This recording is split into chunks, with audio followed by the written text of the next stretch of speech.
Pessoal, seguidores, não seguidores, se não é seguidor ainda, segue aqui o canal, por favor, isso é extremamente importante para o canal Mais Direito, que estão acompanhando aqui a série Lei de Arbitragem, artigo por artigo. Hoje nós vamos falar do artigo 10, já tem uma sequência aí de todos os vídeos anteriores para você conseguir acompanhá-los e acompanhar os próximos também. Tem uma playlist, mas para acompanhá-la melhor, não deixa de se inscrever no canal. Tá certo? Vamos então falar agora do artigo 10 da Lei 9.307. Vamos lá.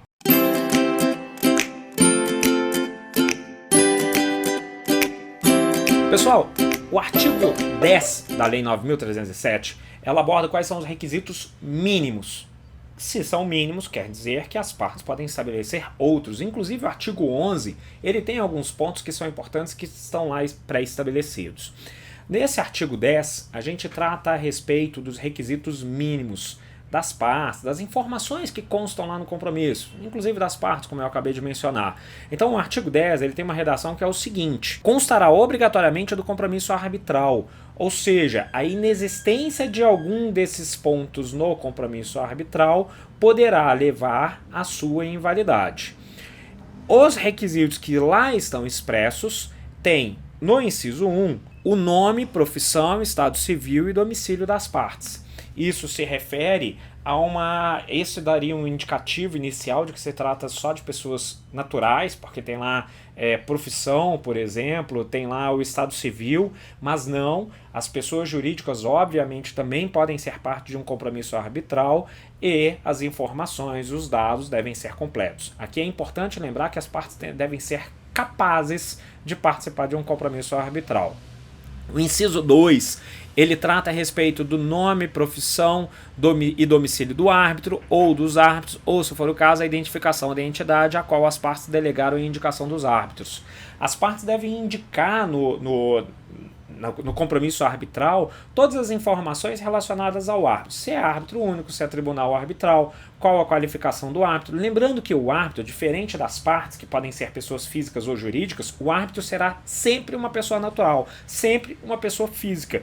E é importante constar certinho a descrição dele, porque é ele que vai julgar, é ele que vai determinar e que vai dar a famosa canetada ao final, que terá inclusive valor de título executivo judicial. Então é muito importante fazer toda a indicação precisa e perfeita de quem serão os árbitros, ou, se for o caso, como esses árbitros serão indicados, ou ainda, se for uma instituição arbitral, qual a instituição arbitral e qual a metodologia de busca, de identificação desses árbitros. Por exemplo, nomeia-se a Câmara de Arbitragem de Pindamonhangaba, nomeia-se a Câmara de Arbitragem de Minas Gerais.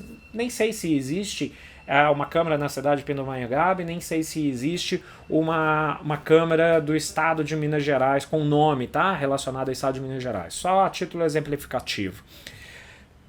Se assim for, provavelmente essa instituição ela tem um regulamento próprio, e nesse regulamento próprio estará como será a indicação dos árbitros. E é importante constar para poder não ter alguma discussão de como se dará essa nomeação. Lembrando, eu já falei isso em outros pontos, de forma geral, quando a gente fala de um tribunal arbitral com 3 árbitros, uma parte escolhe um, a outra parte escolhe o outro, e os 2 árbitros indicados escolhem um terceiro, que geralmente será o árbitro presidente, tá bom? Esse artigo ainda tem um terceiro inciso, que é a matéria que será o objeto da arbitragem. A matéria que será o objeto da arbitragem, como eu disse, ela não é algo amplo. Ela é algo que já é direcionado a um caso concreto. Eu disse isso no vídeo anterior, tá? Que é o compromisso arbitral, ele se refere a algo que já aconteceu. Se é algo que já aconteceu, eu já sei qual que é o problema e eu consigo definir muito precisamente. Isso é extremamente importante de se definir no compromisso arbitral, porque como você está trocando, está saindo da jurisdição judicial, indo para uma jurisdição arbitral, pode haver muito bem algum conflito de competência se isso não ficar muito claro nesse documento. Então tenha muito cuidado ao elaborar, de modo que todos possam identificar de maneira precisa qual é efetivamente o objeto que deverá ser julgado pelos árbitros. Fechado? E aí ainda não se encerrou, nós temos o 4º inciso, que é o lugar em que será proferida a sentença arbitral. O local em que será proferida a sentença arbitral é principalmente ali se referindo ao país, à nacionalidade. E pode haver uma indicação também da localidade, cidade. Então, São Paulo, Estado de São Paulo, país Brasil.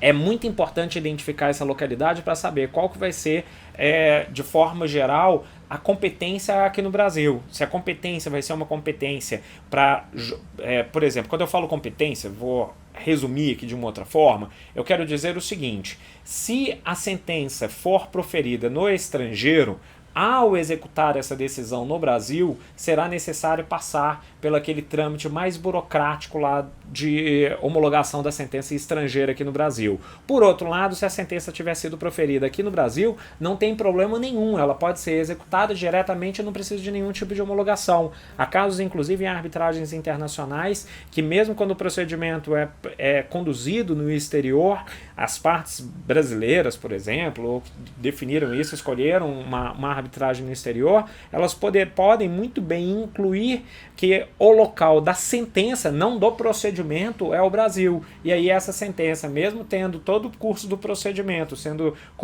sido conduzido lá no exterior, a sentença poderá ser executada no Brasil, mesmo sem a homologação. Então, a definição do local estrangeiro ou não, e que é o importante para a definição de homologação ou não dessa sentença aqui no Brasil, se relaciona ao momento da sentença, não ao curso do procedimento. Curso do procedimento seria o quê? Oitiva de testemunhas, apresentação do caso pelos advogados das partes, oitiva do depoimento pessoal dos representantes legais ou das próprias partes. Então, isso é um mérito que pode ocorrer tanto no Brasil quanto no exterior. Só que o local da decisão, da sentença arbitral proferida, é o que vai definir se essa sentença necessitará, antes da execução aqui no Brasil, de homologação ou não. Sentença proferida no estrangeiro precisa de homologação, sentença proferida no Brasil não precisa de homologação. Ficou claro? Se ficou claro, e espero que tenha ficado, dê o seu joinha. Se ficou alguma dúvida, comente aqui embaixo que eu vou ter o maior prazer de te responder. E se você gostou do vídeo e quer saber um pouquinho mais sobre o artigo 11 ou sobre os vídeos anteriores, não deixa de se inscrever no canal e marcar lá o sininho para você receber as notificações, tá bom? Um abraço forte e até o próximo vídeo!